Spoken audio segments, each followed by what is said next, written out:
सिद्ध प्रभु सिद्धाणम्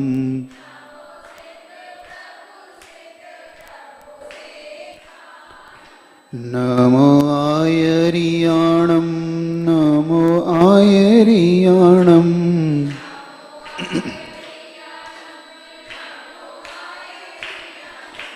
नमो आयरिय आयरिय आयरियाणं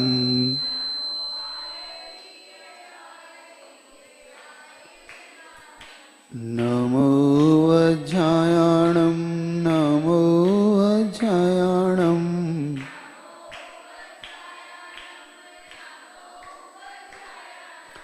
नमो वज्राय वज्राय वज्रायाणं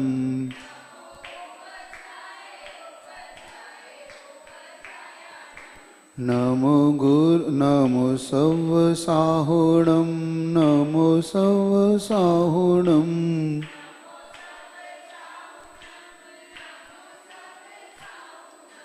नमो सव्वसाहु सव्वसाहु सव्वसाहुणं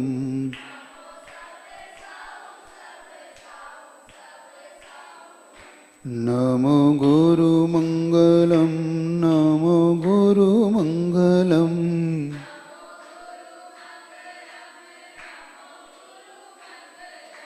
नमो विद्यागुरु विद्यागुरु गुरुमङ्गलं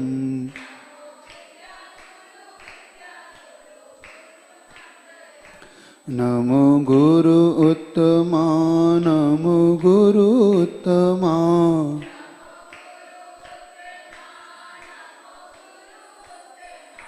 नमो विद्यागुरु विद्यागुरु गुरु उत्तमा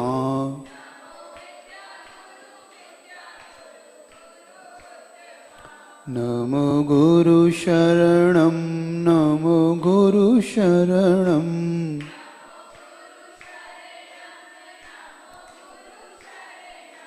नमो विद्यागुरु विद्यागुरु गुरु शरणं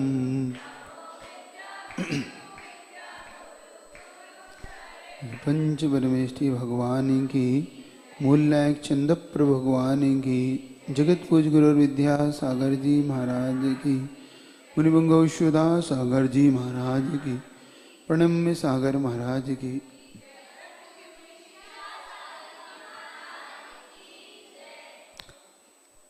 पुनः एक बार उन्हीं श्री गुरु के चरणों में कल अपन ने उनके जीवन के विशेष कथनों को सुना, जिसमें ये जाना जिनकी चर्या अलाप में भी लाभ मानती है, जो भोजन में भी अनशन के भांति रहते हैं, आहार करते हुए भी जो उपवास के वक्त भांति ही जिनका जीवन है, और उपवास में भी जिन्हें अनशन की चाह नहीं है, असन की चाह नहीं है, ऐसे महान गुरु उन हमेशा ऐसा व्यक्तित्व का रहा जिससे बड़े बड़े लोगों ने शिक्षा ग्रहण की। आज पुनः उनके जीवन से एक और शिक्षा ग्रहण करने का अपन पुरुषार्थ करेंगे। स्वयं जिनकी चर्या एक खुली किताब है, जिसको देखकर हर साधक जीवन को बदलना और जीवन को ऊपर उठाना सीख सकता है।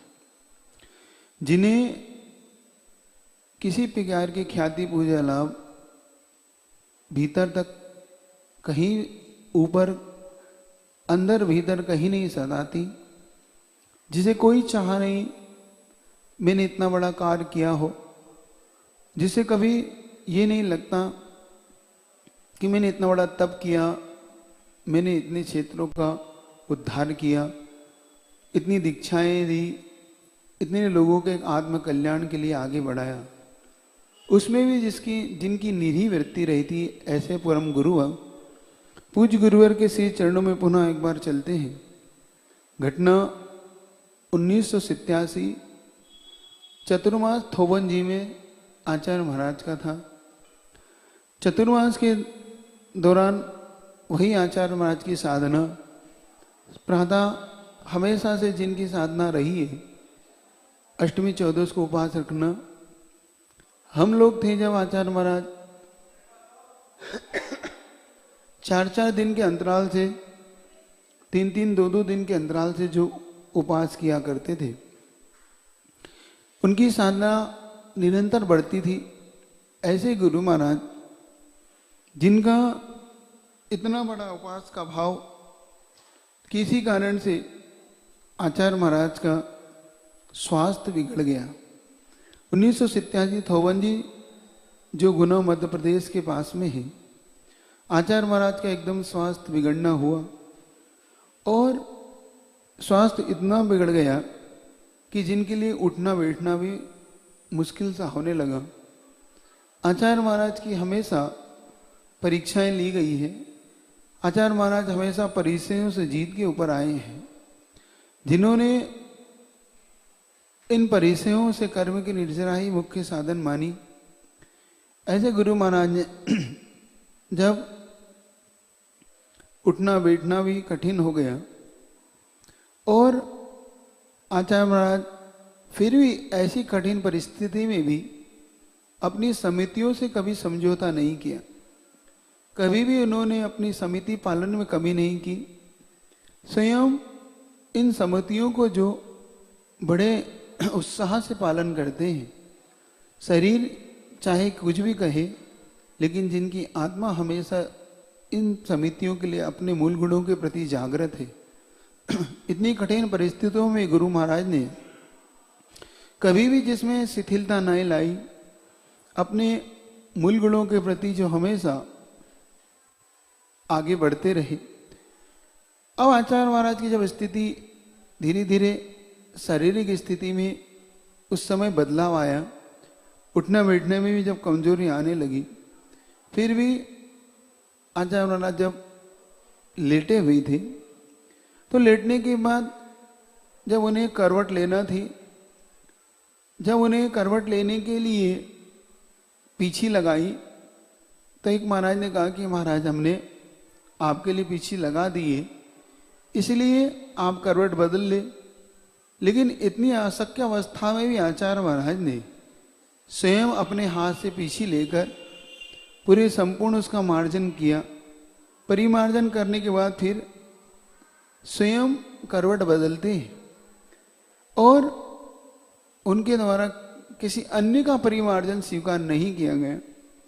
स्वयं जो अपने मूल गुणों के स्वाश्रित रहते हैं, जब आचार्य महाराज के श्री चरणों में वह घटना, जो स्वयं इतने जागृत है अपनी चर्या पालन करने में, कि इतनी विपरीत परिस्थिति में भी जो अपने मूल गुण को किसी के ऊपर आश्रित नहीं रखते, स्वयं मुनि महाराजों को देखकर बड़ा आश्चर्य हुआ कि देखो इतनी कठिन अवस्था, इतनी अस्वस्थ अवस्था में भी आचार्य महाराज इतने जागृत हैं कि वो किसी के द्वारा परिमार्जन को भी स्वीकार नहीं करते, स्वयं जो परिमार्जित करते।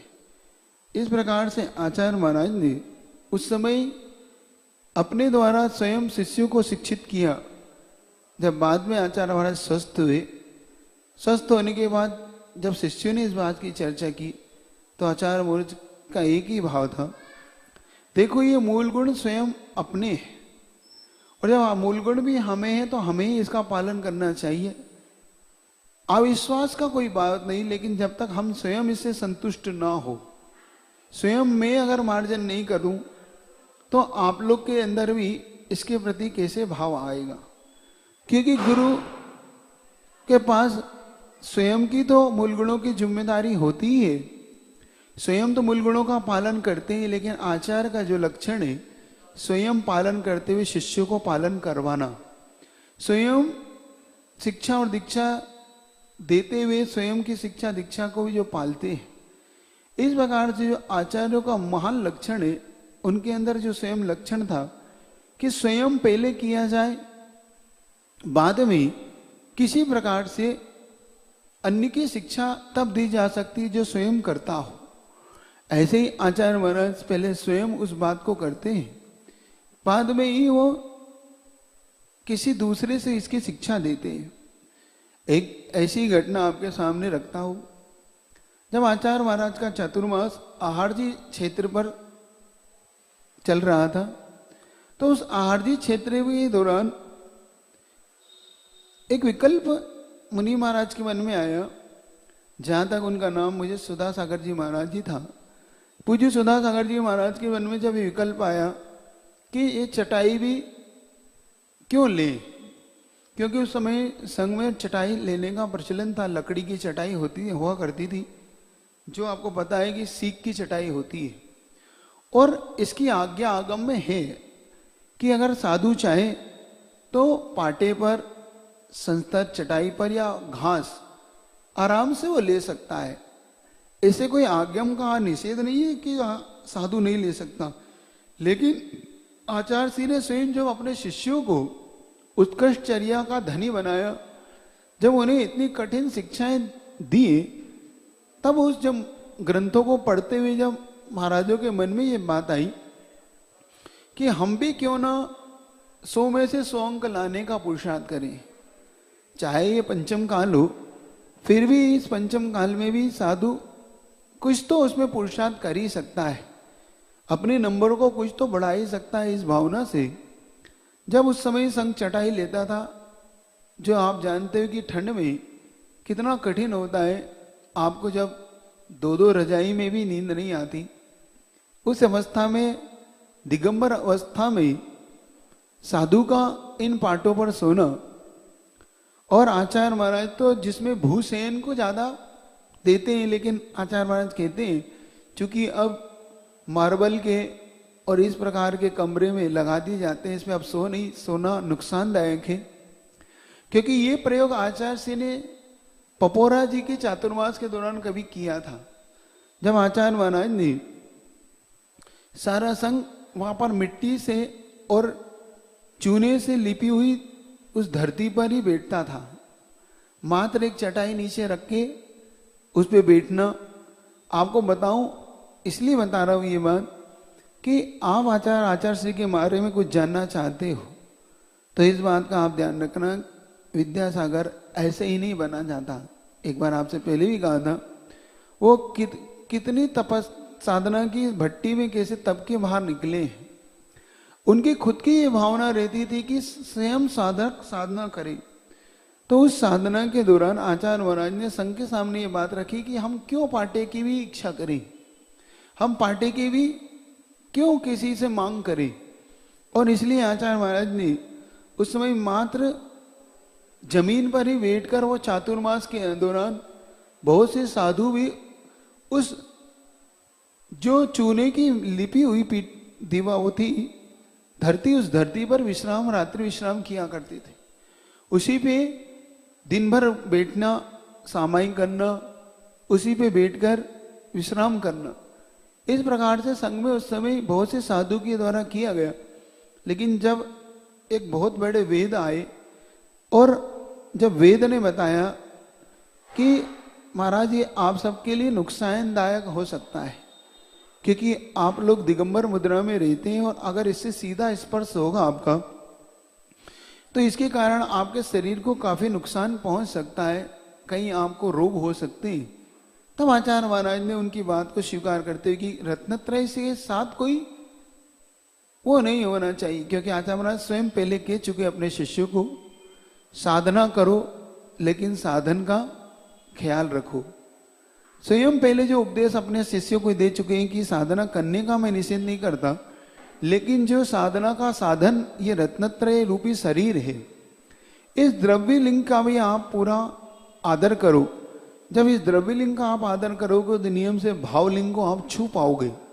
जब आपका द्रव्यलिंग ही अवस्थित हो जाएगा तो आप भावलिंग को छूने में भी आप कठिनाई को प्राप्त होगा।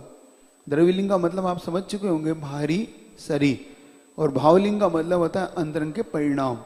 तो उन परिणामों के द्वारा जब गुणात्मक आपकी जो वृद्धि होना चाहिए, शरीर को किसी प्रकार का अगर बहुत ज्यादा क्षति पहुंचेगी तो इसमें भी आपको, फिर भी आचार्य महाराज ने उस समय इस साधना को पूरी करके फिर बाद में इस लकड़ी के पाटे का इस्तेमाल करना बाद में स्वीकार किया। आचार्य महाराज को जो कभी कोई पाटे का मोह, किसी सिंहासन का मोह जिन्हें कभी नहीं रहा, स्वयं जब आचार्य महाराज के श्री चरणों में ये बात आई जब महाराज उनके पास पहुंचे सुधा सागर जी महाराज कि हम चटाई का त्याग करना चाहते हैं, तो उस 85 के दौरान 1985 में आरजी में महाराज ने उनसे निवेदन किया कि महाराज मैं चटाई छोड़ने का भाव रखता हूं। देखो मैंने पहले भी कहा था आपसे कि गुरु कितने महान होते हैं। उस समय उन्होंने उन्हें मना कर दिया, मैं बाद में बताऊंगा। जब महाराज ने बार बार उनसे निवेदन किया कि मैं इसके लिए तैयार हूं, मैंने इसकी साधना की है, इसलिए आप मुझे इसे छोड़ने का आज्ञा प्रदान करें। आचार्य ने कहा मैंने कहा ना मैं बाद में बताऊंगा, यथा समय पे आपको बताऊंगा।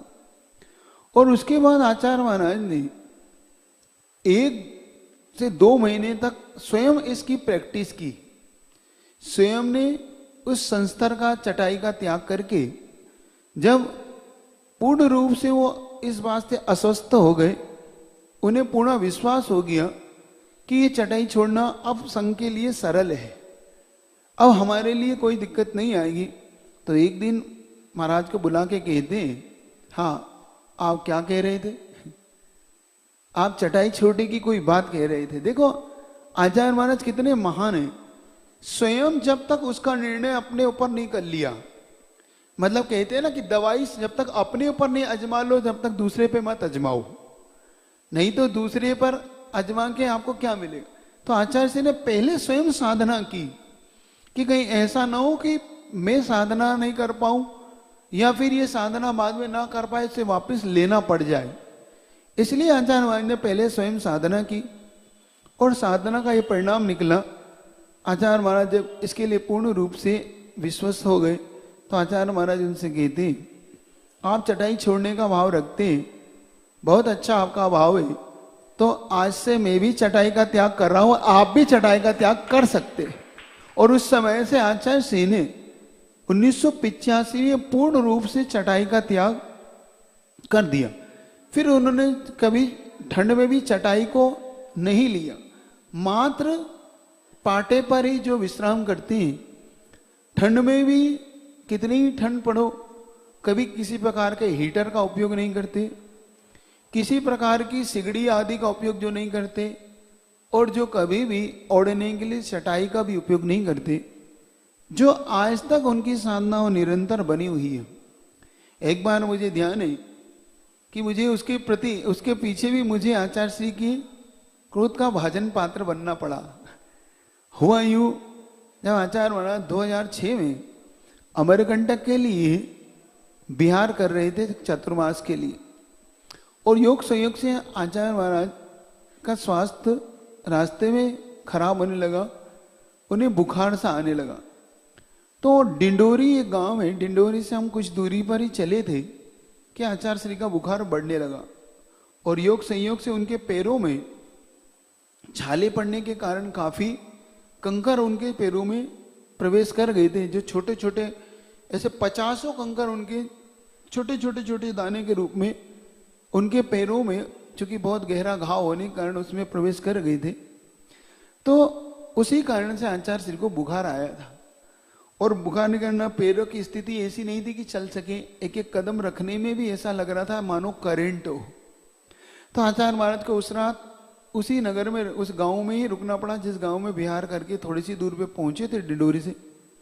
जब वहां रुके तो उन्हें बुखार आया, तो मुझे ऐसा लगा कि आचार्य श्री का शरीर कब कपा रहा है, मतलब उन्हें ठंड सी ले, क्योंकि उस समय बरसात भी, पानी का भी मौसम हो रहा था, क्योंकि उस समय चातुर्मास के लिए जब निकलते हैं तो जून जुलाई का महीना लगने लग जाता है उस समय, तो उस समय बरसात का ही मौसम था। आचार्य महाराज चटाई लेते नहीं, तो योग संयोग से मन में ऐसा भाव आया कि क्यों ना आचार्य श्री की पैरों पर पेपर डाल दिया जाए। पेपर, चटाई तो है नहीं, तो जब पेपर डाल दिया जाएगा तो इसमें आचार्य श्री को कोई दोष भी नहीं है और अपनी वैयावृत्ति भी हो जाएगी।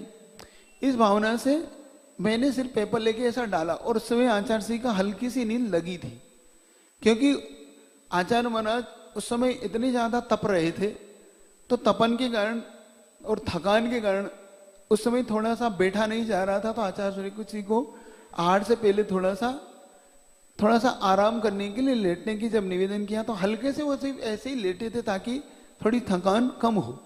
लेकिन जब मैंने उस पर हल्का सा पेपर डाला तो उनकी निद्रा तो लगी नहीं थी, सिर्फ विश्राम की दृष्टि से वो लेटे थे, क्योंकि बैठने में उन्हें काफी कष्ट हो रहा था।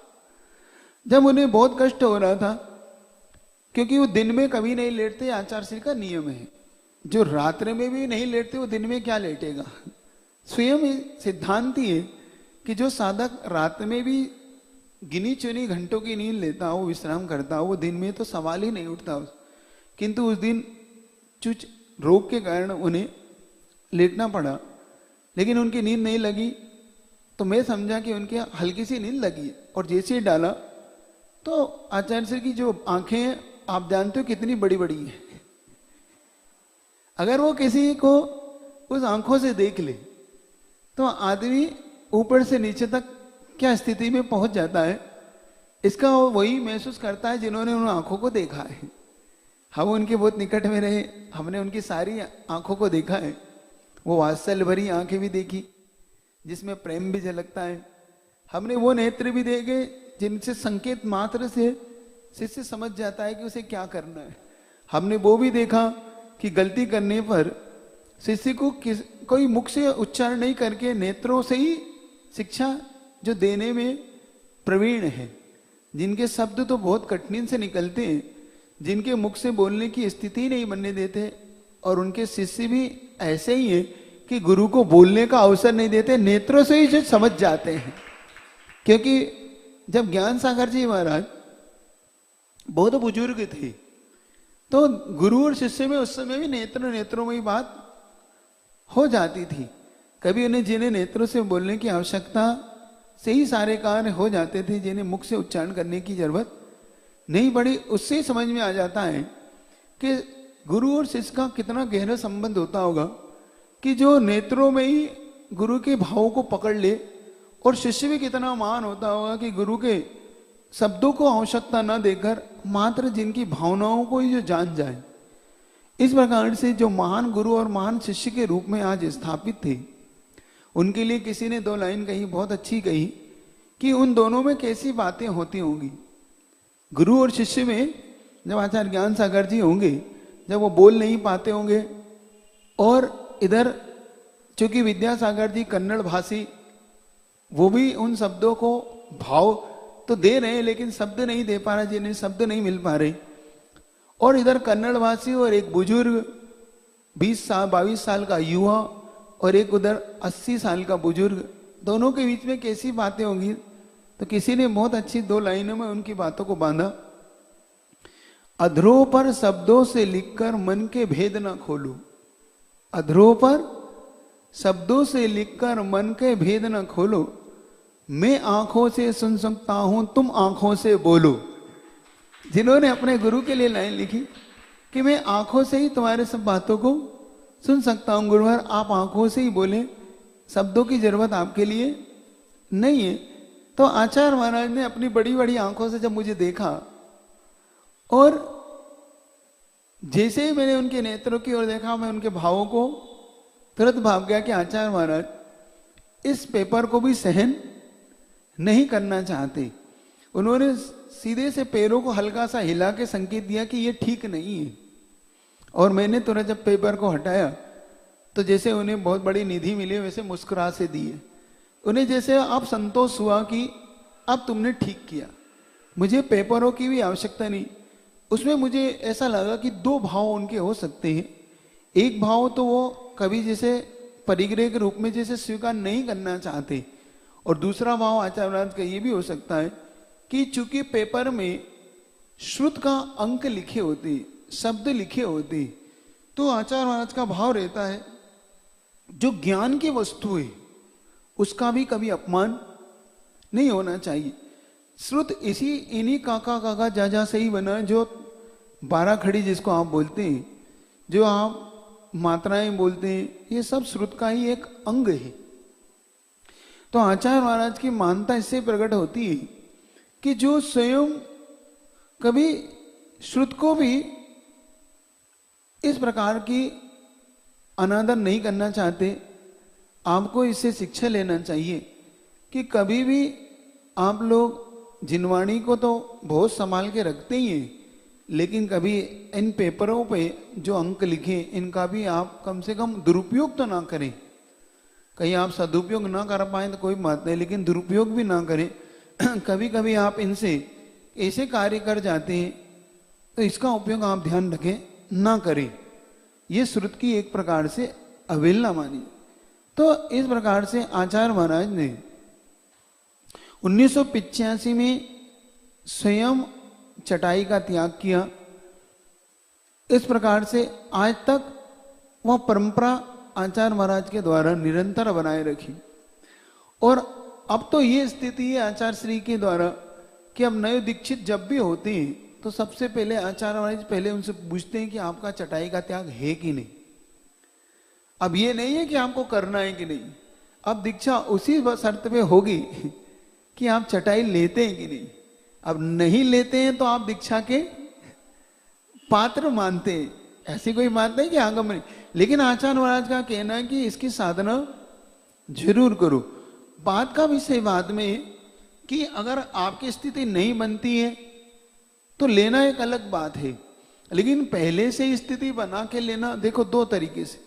एक तो मानसिकता पहले से ही कि हम ले सकते हैं, और दूसरी मानसिकता जब शरीर ही साथ नहीं दे तो एक अलग बात है। तो कोई बात नहीं, आज भी संघ में कुछ ऐसे साधक हैं जिन्हें लेना पड़ती है, उनकी शारीरिक स्थिति ऐसी नहीं है उस कारण से लेते हैं, उसके लिए निषेध भी नहीं करते। लेकिन पहले साधना अवश्य करो। जब साधना में कोई दिक्कत आती है तब इसके लिए कोई आवश्यकता पड़े तो बात अलग पड़ती है। आचार्य महाराज हमेशा इन चीजों का ध्यान रखते हैं। ऐसे ही उनके गुरु भी इतने ही महान है। स्वयं ज्ञान सागर जी महाराज भी इतने ही महान थे। आप कभी ज्ञान सागर जी महाराज का चित्र देखेंगे तो ज्ञान सागर जी महाराज के चित्र में आपको एक चश्मा सा दिखेगा जो बुजुर्ग अवस्था में लगाते थे।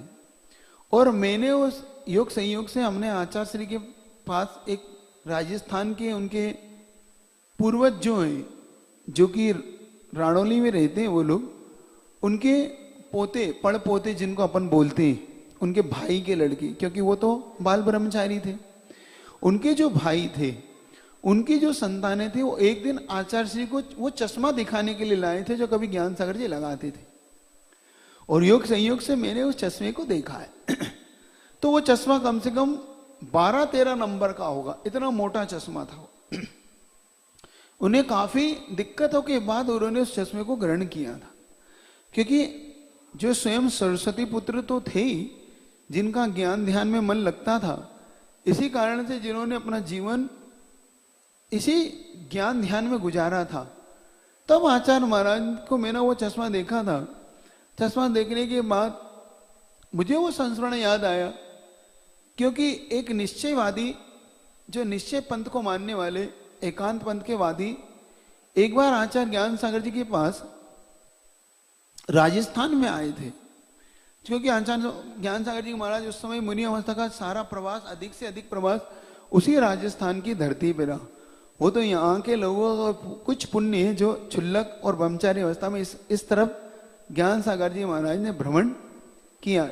मुनि अवस्था का बहुत सारा जीवन, अधिकतम जीवन क्या पूरा ही जीवन बोलूं तो उधर राजस्थान की धरती पर ही निकला, क्योंकि 68 साल के आसपास जो उन्होंने दीक्षा ली और 84 तक, मतलब उनके 16-17 साल जो गुजरे वो सारे के सारे आचार्य महाराज के उस राजस्थान के धरती के आसपास ही गुजरे।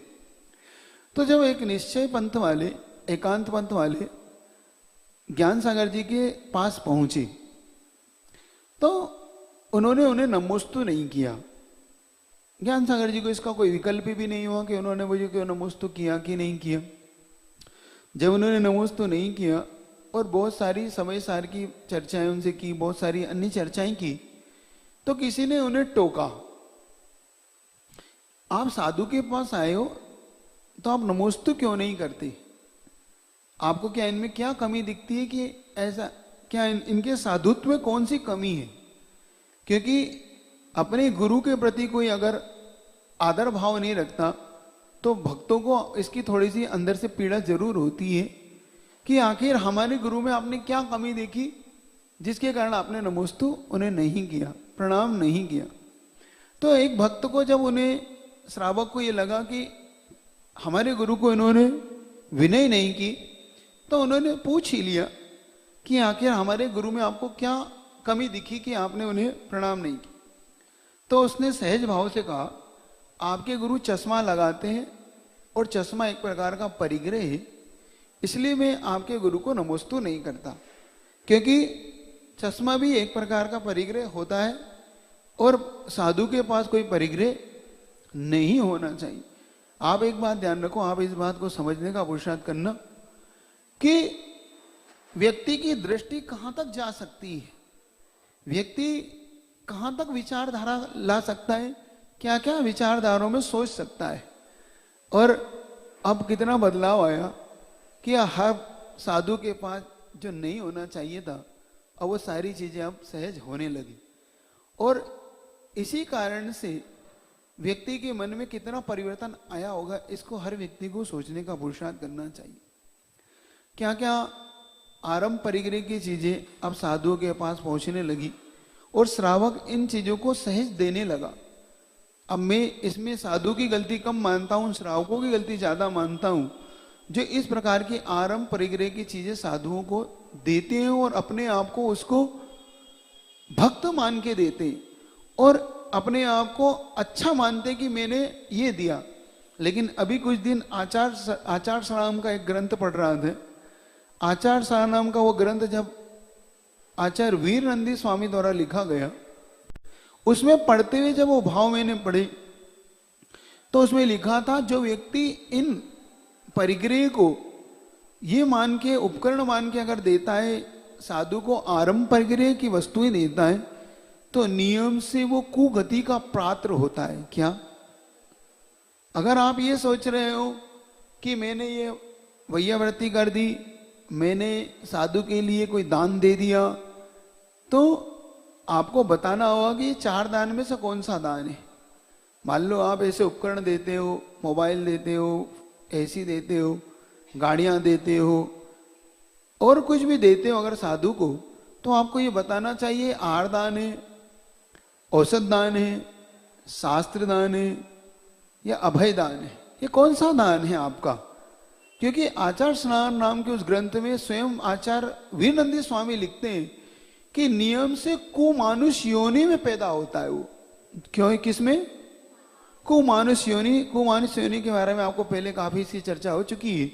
जो अपन अंतरदीपज की चर्चा करते हैं, जहां पर एक पैर वाला मनुष्य, गधे के मुख वाला, सिंह के मुख वाला, कुत्ते के, बंदर के मुख वाला जो मनुष्य है, उसमें जाके उस व्यक्ति को पैदा होना होता है। जो व्यक्ति साधुओं को इस प्रकार की चीजें भेंट करता है और इसको दान मानता है अगर, तो ये दान नहीं है, एक प्रकार का कुदान है। तो आपको प्रसंग ये बता रहा था मैं कि कहीं गलती हम क्या कर जाते हैं, तो उस निश्चयवादी, एकांतवादी की जब निगाह उस चश्मे पे जा सकती है कि ये चश्मा भी परिग्रह, इस प्रकार का जब उन्होंने कहा, तो उन्होंने कि मैं इसीलिए नमोस्तु नहीं करता इनको कि इनके चश्मा है और चश्मे के कारण मैं इन्हें नमोस्तु नहीं करना चाहता। ये बात आचार्य ज्ञान सागर जी महाराज ने सुन ली। अब उन्हें सुन ली, सुनने के बाद जब उनके भक्त ने उनकी ओर देखा कि महाराज क्या वास्तव में ये चश्मा भी परिग्रह होता है, इस प्रकार का जब उन्होंने भाव रखा, तो ज्ञान सागर जी महाराज ने कितना अच्छा उत्तर दिया, इससे आपको समझने होगा। उस समय आचार्य ज्ञान सागर महाराज की शारीरिक स्थिति अच्छी थी और अच्छी होने के कारण आचार्य ज्ञान सागर जी महाराज ने कहा, देखो चश्मे का प्रयोजन क्या था, चश्मे की अर्थ क्रिया क्या है, पहले ये बताओ। अर्थ क्रिया समझते हो? किसी भी पदार्थ की अर्थ क्रिया का मतलब होता है उसका प्रयोजन। इसका प्रयोजन क्या है? अगर ये चश्मा मैं पंचेंद्रिय के विषयों को देखने में लगाता हूं तो यह परिग्रह है, और अगर इसके मैं स्वास्थ्य, स्वाध्याय और अपने रत्नत्र के पालन के लिए उपयोग करता हूं तो यह परिग्रह नहीं हो सकता। इसको मैं अगर किसी बुरी चीज को देखने के लिए अथवा पंचेंद्रिय के विषयों को देखने के लिए उपयोग करूंगा तो ये मेरे लिए परिग्रह ही है। और अगर मैं इसका अपने रत्नत्र के पालन के उपयोग करता हूं, अपने आवश्यकों के पालन के लिए उपयोग करता हूं, तो ये परिग्रह नहीं हो सकता, ये मेरे लिए एक प्रकार से साधन हो सकता है, संयोग हो सकता है। जब उस एकांतवादी ने इस बात को सुना तो उसी समय दोनों हाथ जोड़ के नतमस्तक हो गया कि मेरी आज सबसे बड़ी भूल मेरी सुधरी है। वो एकांतवादी व्यक्ति इतना अंदर से भावुक हुआ और स्वयं क्षमा मांगता हुआ ज्ञान सागर जी महाराज से कि मैं देखो आप जैसे साधक के बारे में भी कितने गलत विचार ला पाया, मैं आपको भी परिग्रह बताया, लेकिन आपने जो मुझे आज सही दिशा दी, मेरे भावों को आपने सही सही बातों से ढाला। तो ध्यान रखो ज्ञान सागर महाराज जो गुरु जी के गुरु थे, स्वयं जो इतने सावधान थे, स्वयं जो अपने मूल गुणों के पालने में इतने सावधान थे कि जो कभी उसमें दोष लगने दे नहीं सकते थे। और उन्होंने अपने पूरे मुनि जीवन के आयु के अंत तक जिन्होंने कभी दोष नहीं लगने दिया। आपको प्रसंग भी बताया था कि जिन्होंने अंतिम समय में चौकी का भी आश्रय नहीं लिया सिर को रखने के लिए। क्या सिर के नीचे आप लोग तकिया लगाते हैं, उस समय चूंकि उनकी इतनी कमजोरी थी समाधि के समय, जब किसी ने उन्हें वो चौकी भी ला के दी तो उन्होंने क्या भाव रखा था? उन्होंने यही भाव रखा था कि अब चौकी लाए हो तो इसमें मखमल और लगा दो क्योंकि ये तो चुभेगी। तब उन्हें समझ में आया था कि ज्ञान सागर जी क्या कहना चाहते, और उन्होंने उससे में क्षमा मांगी थी कि मैं चौकी ले जाकर स्वयं आगे चल दिए थे। तो सोचो कि जब वो इतने सजग थे, तो स्वयं ज्ञान सागर जी महाराज इतने सजग थे, तो उनके शिष्य विद्यासागर जी महाराज कितने सजग हो गए। और उसका एक सबसे अच्छा उदाहरण देखने को मिलता है कि जब विद्याधर अवस्था में आचार्य श्री ने उनकी भक्ति, उनकी वैयावृत्ति करते थे, उनके श्री चरणों में अपना जीवन समर्पित किया था। तो उस समय एक घटना ऐसी घटी कि जब वो मुनि बन गए, क्या जब वो मुनि बन गए तो मुनि बनने के बाद उन्होंने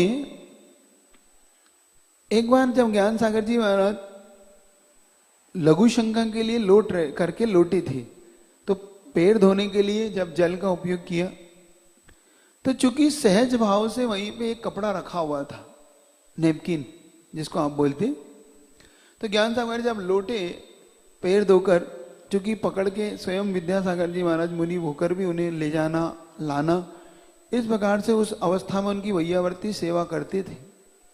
जब वो लौटे तो लौटने के बाद स्वयं उस नेपकिन को उठा के उनके पैरों को पोंछने लगे। और जब वो पैरों को पोंछने लगे तो ज्ञान सागर जी महाराज किस प्रकार से अपने शिष्य को शिक्षा देते देखना। तो ज्ञान सागर जी महाराज जी कहते हैं, विद्यासागर जी मैंने आपको पीछी दी, कमंडल दिया, मैंने आपको नेपकिन कब दिया? क्या मैंने आपको नेपकिन कब दिया जो आप ये नेपकिन उठा के पैर पोंछ रहे हो? स्वयं उस दिन विद्यासागर जी महाराज स्वयं इस बात को क्षमा मांगते हुए कि नहीं मुझसे गलती हुई, और फिर कभी उन्होंने उस फिर नेपकिन को हाथ नहीं लगाया। तो स्वयं जिन्होंने अपने गुरु की उस बात को भी याद रखा, छोटी छोटी बातों से ज्ञान सागर जी महाराज ने जिन्हें शिक्षित किया, जो आज बड़े बड़े आज इतने साधना के पद पे हैं।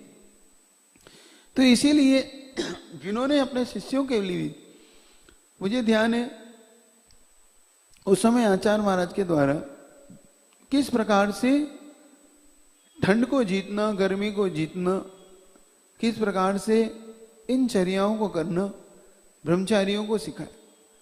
स्वयं अमरकंटक जैसी जगह में उस समय 32 ब्रह्मचारी लोग थे, और उन 32 ब्रह्मचारियों को जो आचार्य श्री ने स्वयं तैयार किया था, 2003 की घटना बता रहा हूं आपको, किस प्रकार से उन्होंने अपने पास उन्हें साधना करना सिखाया, किस प्रकार से इस मार्ग पे चलना और इसका अनुसरण करना।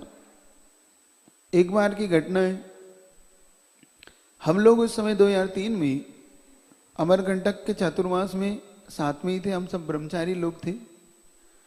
योग संयोग से रक्षाबंधन का दिन था।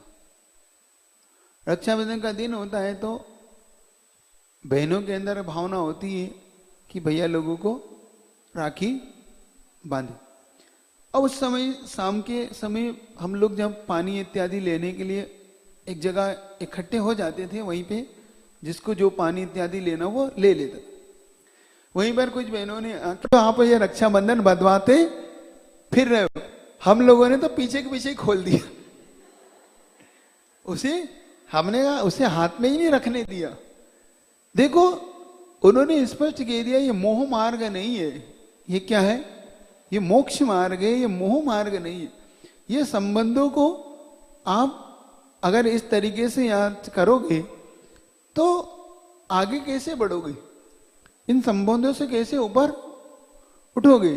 तो देखो उन्होंने सहज भाव से जैसे ज्ञान